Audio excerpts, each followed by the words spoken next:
Hôm qua Phùng Thiệu Phong và Triệu Lệ Dĩnh xuất hiện tại trường của con trai và cuộc trò chuyện của họ hoàn toàn xoay quanh đứa con. Ngay cả sau khi ly hôn, họ vẫn là cặp đôi làm cha mẹ tuyệt vời nhất.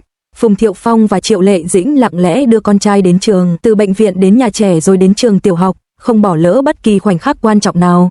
Nụ cười của cậu bé đã nói lên câu trả lời hoàn hảo. Dù cha mẹ ly thân, tình yêu thương vẫn luôn hiện hữu. Phùng Thiệu Phong và Triệu Lệ Dĩnh được bắt gặp cùng nhau tại trường tiểu học của con trai. Siang, lần này, họ giữ thái độ kín đáo khi đưa con đi học và những bức ảnh chụp tại hiện trường cho thấy họ trông rất tự nhiên. Triệu Lệ Dĩnh mặc quần dài và áo rộng, tóc buộc đơn giản kiểu đuôi ngựa, trông giống như một người mẹ bình thường. Khi cúi xuống nói chuyện với con trai, ánh mắt cô tràn đầy sự dịu dàng. Phong Thượng Phong, đội mũ và đeo khẩu trang, đứng lặng lẽ bên cạnh họ, thỉnh thoảng ngồi xổm xuống lắng nghe con trai mình luyên thuyên về trường học. Họ đứng trong đám đông, không nói chuyện nhiều, tất cả đều tập trung vào đứa trẻ. Phùng Thiệu Phong xoa đầu Siang, trong khi Triệu Lệ Dĩnh gật đầu và mỉm cười bên cạnh. Họ bàn bạc về việc ai sẽ đưa đón đứa trẻ sau khi bắt đầu đi học và làm thế nào để giúp bé thích nghi với môi trường mới. Toàn bộ quá trình diễn ra trong yên tĩnh và hòa bình, họ hợp tác rất tốt. Giờ đây, khi đã hơn 6 tuổi, việc bắt đầu học tiểu học là một sự kiện trọng đại, việc cả bố và mẹ cùng có mặt là điều hoàn toàn bình thường. Cậu bé ngồi ở giữa, nắm tay cả bố và mẹ và chạy nhảy xung quanh, khuôn mặt nhỏ nhắn ửng hồng, đôi mắt nheo lại vì cười. Hôm đó mặt trời chiếu sáng rực rỡ, và bóng của ba người trải dài, trông thật ấm áp và tràn đầy tình yêu thương. Dù đã ly hôn nhiều năm, họ vẫn thường xuất hiện cùng nhau như thế này.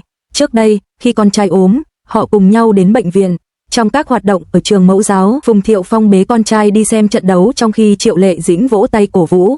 Giờ con trai đã học tiểu học, cả hai cùng nhau đến trường. Từ nhỏ đến khi trưởng thành, con của họ chưa bao giờ cảm thấy thiếu vắng một trong hai bố mẹ. Khi Triệu Lệ Dĩnh bận rộn quay phim, Phong Thiếu Phong dành nhiều thời gian hơn cho các con. Khi Phong Thiếu Phong có những việc khác cần làm, Triệu Lệ Dĩnh sẽ đảm nhiệm. Họ làm việc như những đối tác, quản lý việc chăm sóc con cái một cách hiệu quả và không bao giờ để con bị thiệt thòi. Hơn nữa, dường như họ có một thỏa thuận ngầm là sẽ thường xuyên gặp nhau như một gia đình ba người mỗi tuần. Họ có thể cùng nhau ăn bữa, dạo chơi trong công viên, hoặc đơn giản là ở nhà chơi với đồ chơi của con. Họ không mang theo trợ lý hay tham gia bất kỳ chiêu trò quảng cáo nào, họ chỉ lặng lẽ sống cuộc sống nhỏ bé của riêng mình. Cư dân mạng khi xem những bức ảnh này đã bình luận rằng đứa trẻ trông rất hạnh phúc. Một số người nói rằng đây là một cách ly hôn tốt, đứa trẻ cười rất vui vẻ, trong khi những người khác nói rằng điều này đáng tin cậy hơn nhiều cặp đôi vẫn sống chung. Một số người cũng chia sẻ rằng bố mẹ họ ly hôn khi họ còn nhỏ và không bao giờ xuất hiện cùng nhau nữa, và nhìn thấy điều này khiến họ cảm thấy khá buồn. Xét cho cùng, nhiều người nổi tiếng trong ngành giải trí đều ly hôn và nhiều vụ ly hôn khá rắc rối, liên quan đến tranh chấp quyền nuôi con và tài sản, trong đó con cái là người chịu thiệt thòi nhất. Nhưng kể từ ngày chia tay, Phùng Thiệu Phong và Triệu Lệ Dĩnh đã gác lại những vấn đề của người lớn và tập trung vào việc làm cha mẹ tốt. Họ không nhắc lại những khác biệt về tính cách trong quá khứ hay cuộc hôn nhân chóng vánh và chia tay đột ngột, cũng không đổ lỗi cho nhau. Vì vậy, khi nghĩ về việc lớn lên trong môi trường như thế này, tôi cảm thấy đặc biệt thoải mái. Chắc hẳn những đứa trẻ khác ở trường phải ghen tị khi thấy bố mẹ chúng ở đây. Trẻ em chỉ cần biết bố mẹ mình ở bên cạnh là mọi thứ đều trở nên tốt đẹp. Ngoài ra, với sự hợp tác hiện tại, các vấn đề liên quan đến việc học hành của con cái đều được thảo luận rõ ràng. Ai rảnh sẽ chăm sóc con nhiều hơn, và nếu một người bận, người kia sẽ thay thế. Họ không bao giờ làm người kia thất vọng. Kết thúc tình yêu lãng mạn không có nghĩa là chấm dứt tình cảm gia đình. Họ vẫn giữ vững tình yêu thương dành cho con cái, và tình yêu đó không hề giảm đi vì cuộc ly hôn. Hãy tưởng tượng cảnh tượng hào hứng kéo Phùng Thiệu Phong đi, còn Triệu Lệ Dĩnh đuổi theo sau cười nói bất cứ ai chứng kiến cảnh tượng đó cũng sẽ cảm thấy ấm lòng. Cư dân mạng đã nói đùa rằng đây là giải pháp hoàn hảo cho việc ly hôn, và thực tế nó rất hợp lý. Nụ cười hạnh phúc của đứa trẻ cho thấy cha mẹ đã làm điều đúng đắn.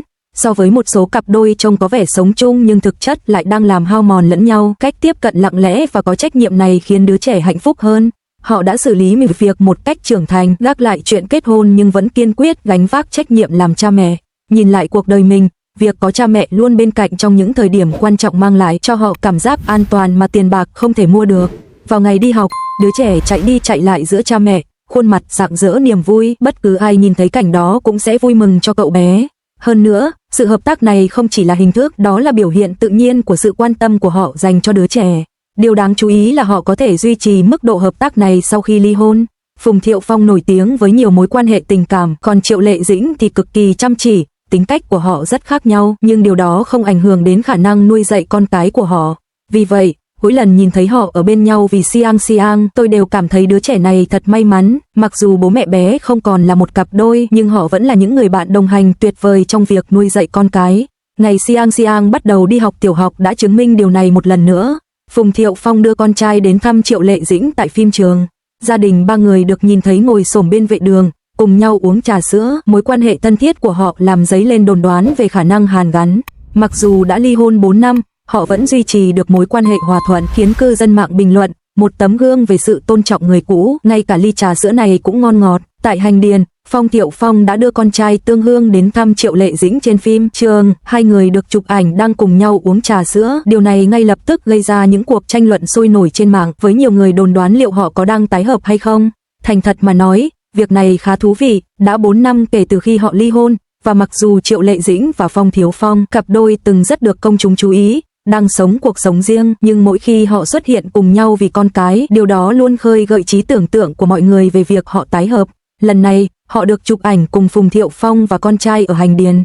Triệu Lệ Dĩnh xuất hiện trong giờ nghỉ quay phim và cả gia đình ba người ngồi thoải mái bên vệ đường, thay phiên nhau uống chung một cốc trà sữa. Phùng Thiệu Phong thậm chí còn cắn nát ống hút, trong khi Triệu Lệ Dĩnh mải mê nhìn điện thoại. Hai người hầu như không nói gì, nhưng sự hiểu biết ngầm giữa họ thì quá rõ ràng. Thành thật mà nói, cảnh này rất đời thường, giống như những bậc cha mẹ ly hôn bình thường đưa con đi chơi, nghỉ ngơi và uống nước. Không có cử chỉ thân mật nào đặc biệt, nhưng nó tạo cảm giác rất thoải mái. Nhìn lại quá khứ, họ gặp nhau khi đóng phim, kết hôn chóng vánh và có một con trai tên là Xiang Xiang. Khi đó, những bức ảnh gia đình ba người của họ khiến nhiều người phải ghen tị. Nhưng hạnh phúc của họ không kéo dài, họ tuyên bố ly hôn không lâu sau đó, viện dẫn lý do cuộc sống tẻ nhạt như nước lã. Sau khi ly hôn, sự nghiệp của Triệu Lệ Dĩnh thăng hoa, giành được nhiều giải thưởng và ngày càng nổi tiếng. Ngược lại, Phong Thiệu Phong lại sống khá kín đáo, chủ yếu tập trung chăm sóc con trai, dù thỉnh thoảng anh vẫn được chụp ảnh cùng bạn bè mới. Dù đã ly thân, họ vẫn thường xuyên xuất hiện cùng nhau trước công chúng vì con trai, chẳng hạn như đưa con đi khám bác sĩ và đến trường, và họ luôn cư xử rất tốt, không có bất kỳ mâu thuẫn nào rõ ràng. Những bức ảnh do người qua đường chụp thực sự rất thú vị. Phùng Thiệu Phong ăn mặc rất giản dị, đội mũ và đeo khẩu trang, còn Triệu Lệ Dĩnh cũng không trang điểm và ăn mặc thoải mái, trông giống như người bình thường, hoàn toàn không giống như đang quay phim. Những chiếc cốc trà sữa họ dùng cũng rất bình thường, giống như loại có thể mua ngoài đường, và cả hai người thay phiên nhau uống. Đứa trẻ đang chơi đùa vui vẻ gần đó, cảnh tượng thật ấm lòng. Phải nói rằng, sự thấu hiểu này không hề giả tạo. Việc cha mẹ ngồi bên vệ đường và cùng nhau uống một cốc trà sữa cho con cái còn tốt hơn nhiều so với những người nổi tiếng không bao giờ nói chuyện với nhau sau khi ly hôn. Phần bình luận sôi nổi hẳn lên, một số cư dân mạng thốt lên, quay lại với nhau đi. Hai người đúng là một cặp đôi hoàn hảo. Những người khác gọi họ là những người yêu cũ mẫu mực, biết cách xử lý một cuộc chia tay đầy sóng gió. Một số khác lại đùa rằng họ cảm nhận được vị ngọt trong ly trà sữa đó. Ai cũng háo hức chờ xem chuyện gì sẽ xảy ra, tin rằng đó có thể là dấu hiệu của sự hòa giải. Nhưng nếu suy nghĩ kỹ hơn, nếu họ thực sự muốn quay lại với nhau, liệu họ có chọn cách xuất hiện cùng nhau một cách tự nhiên như vậy trên đường phố không? Đã 4 năm kể từ khi họ ly hôn, vậy mà họ vẫn có thể sống hòa thuận, cùng nhau nuôi dạy con cái, và thậm chí cùng nhau uống nước với sự hiểu biết ngầm. Điều này thực sự hiếm thấy trong giới giải trí. Thành thật mà nói, với tư cách là người quan sát, cảnh tượng này khá cảm động. Người nổi tiếng cũng là con người, đặc biệt là sau khi trở thành cha mẹ, con cái là ưu tiên hàng đầu của họ. Còn về mối quan hệ của chính họ, liệu có nên hàn gắn hay vẫn giữ tình bạn, ngay cả bản thân họ cũng có thể không chắc chắn. So với những cặp đôi nổi tiếng liên tục chia tay và gây chú ý trên báo chí, cảnh Phùng Thiệu Phong và Triệu Lệ Dĩnh cùng nhau uống trà sữa trên phố trông đặc biệt chân thực và ấm áp. Bạn nghĩ rằng sự xuất hiện cùng nhau này báo hiệu sự hàn gắn lại mối quan hệ của họ, hay chỉ là một tương tác cha con thông thường? Hãy thoải mái chia sẻ suy nghĩ của bạn trong phần bình luận bên dưới.